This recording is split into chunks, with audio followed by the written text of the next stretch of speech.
नागपूर ग्रामीण पोलिसांनी घरफोडी करणाऱ्या सराईत चोरट्यांच्या टोळीचा पर्दाफाश करत तब्बल 5 गुन्हे उघडकीस आणले आहेत. कन्हान येथील ज्वेलर्स दुकान फोडून लाखो रुपयांचे सोने चांदीचे दागिने लंपास करणाऱ्या आरोपींना पोलिसांनी शिताफीने अटक केली आहे.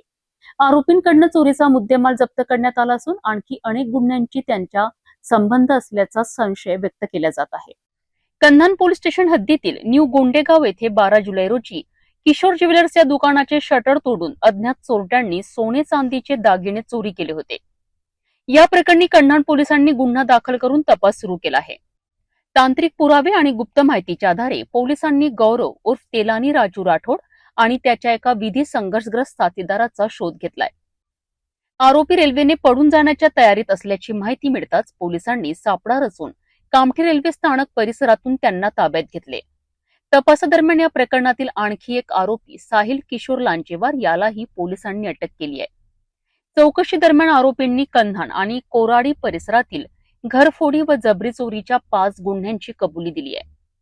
आरोपींकडून चोरी केलेले सोने चांदीचे दागिने जप्त करण्यात आले आहेत.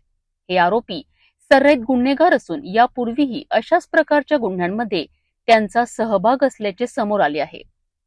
नागपूर शहर आणि वर्धा जिल्ह्यातील इतर गुन्ह्यांमध्येही या आरोपींचा सहभाग असल्याची शक्यता पोलिसांनी व्यक्त केली असून त्या दृष्टीने ते तपास करीत आहेत.